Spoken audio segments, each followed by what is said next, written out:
ఈరోజు మనం చాలా ఈజీగా చాలా టేస్టీగా ఒక లంచ్ బాక్స్ రైస్ రెసిపీని ప్రిపేర్ చేసేసుకుందామండి. ఒక 5 నిమిషాల్లో ఈ రైస్ని ప్రిపేర్ చేసేసుకోవచ్చండి. చూడండి ఎంత కలర్ఫుల్గా ఉంది కదండి. టేస్ట్ కూడా చాలా అంటే చాలా బాగుంటుంది. అదే క్యాప్సికమ్ రైస్ అండి. మామూలుగా మనం లంచ్ బాక్స్కి చాలా ఈజీగా కొన్ని రెసిపీస్ చేస్తూ ఉంటాం కదా అండి. అలాంటి వాటిల్లో ఈ రైస్ కూడా అండి చాలా టేస్టీగా ఉంటుంది. ఈ విధంగా డైరెక్ట్గా కావాలంటే తినేయచ్చు, లేదు పెరుగు చట్నీ వేసుకొని తింటే చాలా బాగుంటుందండి. పిల్లలు కూడా చాలా ఇష్టంగా తింటారు. కొంతమంది లంచ్ బాక్స్ అనేది సరిగా తినకుండా అలాగే తెస్తూ ఉంటారు. సో అలాంటి వాళ్ళకి ఈ విధంగా మనం టేస్టీగా ప్రిపేర్ చేసి ఇచ్చామంటే మొత్తం లంచ్ బాక్స్ అంతా కూడా ఖాళీ చేసుకొని వస్తారండి. కాబట్టి ఈరోజు మనం ఈ క్యాప్సికమ్ రైస్ని చాలా ఈజీగా టేస్టీగా ఒక 5 నిమిషాల్లో ఎలా తయారు చేసుకోవాలో కావలసిన పదార్థాలు, తయారీ విధానం ఒకసారి చూద్దామండి.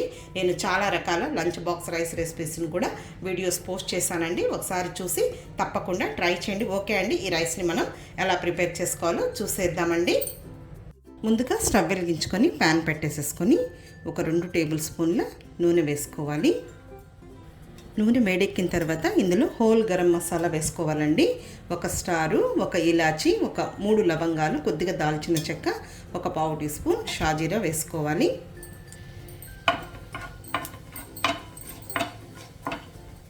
ఇప్పుడు ఈ హోల్ గరం మసాలా ఫ్రై అయింది. 1 పచ్చిమిరపకాయని చిన్న ముక్కలుగా కట్ చేసి వేసుకోవాలి. అలాగే 1 మీడియం సైజులో ఉన్న ఉల్లిపాయను కూడా చిన్న ముక్కలుగా కట్ చేసి వేసుకోవాలి. ఇప్పుడు ఇందులో కొద్దిగా కరివేపాకు కూడా వేసేసుకొని జస్ట్ ఈ ఉల్లిపాయ ముక్కల్ని, పచ్చిమిర్చి ముక్కల్ని 1 నిమిషం ఫ్రై చేసుకోవాలి. చూడండి, ఉల్లిపాయ ముక్కలు, పచ్చిమిర్చి ముక్కలు లైట్గా ఫ్రై అయ్యాయి. ఇందులో 1/2 కప్పు క్యాప్సికమ్ ముక్కలండి. చూడండి, క్యాప్సికమ్ని ఈ విధంగా సన్నగా పొడవుగా కట్ చేసి వేసేసుకోవాలి. ఈ క్యాప్సికమ్ ముక్కలను కూడా 1 నిమిషం లైట్గా ఫ్రై చేసుకోవాలి. చూడండి, క్యాప్సికమ్ కూడా లైట్గా ఫ్రై అయింది. ఇప్పుడు ఇందులో 1 మీడియం సైజ్ టమాటోని కొంచెం చిన్న ముక్కలుగా కట్ చేసి వేసుకోవాలి. అలాగే 1 టీ స్పూన్ అల్లం వెల్లుల్లి పేస్ట్ కూడా వేసేసుకొని పచ్చి వాసన పోయే వరకు ఫ్రై చేసుకోవాలి.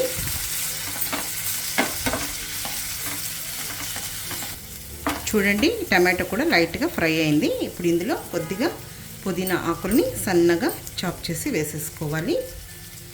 అలాగే 1/4 టీ స్పూన్ పసుపు పొడి, 1/4 టీ స్పూన్ కారం పొడి, 1/4 టీ స్పూన్ ధనియాల పొడి, కొద్దిగా మిరియాల పొడి, 1/4 teaspoon garam masala powder వేసుకోవాలి. రుచికి సరిపడా సాల్ట్ వేసుకోవాలి. ఇప్పుడు ఇదంతా ఒకసారి కలుపుకోవాలి.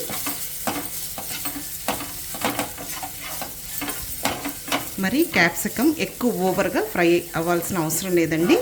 అలాగే టమాటో కూడా మనకు ఈ క్యాప్సికమ్ అనేది ఈ రైస్లో తినేటప్పుడు క్రిస్పీగా ఉంటేనే బాగుంటుంది. ఇప్పుడు ఇందులో ముందుగానే ఉడికించి చల్లార్చి పెట్టుకున్న రైస్ని వేసేసుకుందాం. ఈ రైస్ అనేది కొంచెం పొడి పొడిగా ఉండాలి. ఇక్కడ నేనైతే నార్మల్ రైస్ని యూస్ చేస్తున్నాను. మీకు కావాలంటే బాస్మతి రైస్ని కూడా వేసేసుకోవచ్చండి. ఇక్కడ నేను 1 మీడియం సైజ్ గ్లాస్ ఉడికించిన రైస్ని వేస్తున్నాను. ఇప్పుడు ఈ రైస్ని అంతా కూడా ఒకసారి కలిపేసేసుకోవాలి.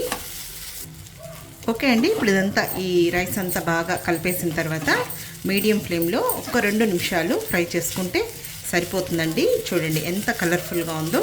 టేస్ట్ కూడా చాలా బాగుంటుంది.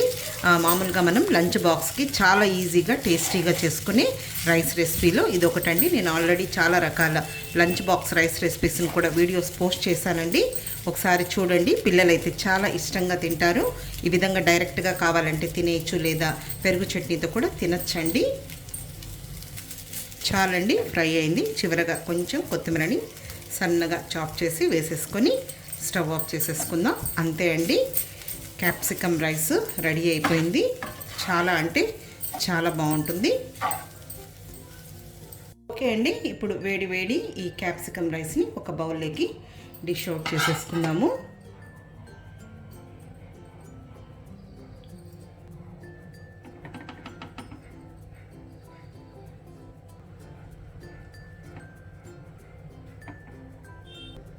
ఓకే అండి, చూసారు కదా, క్యాప్సికమ్ రైస్ని ఎలా ప్రిపేర్ చేసేసుకున్నామో.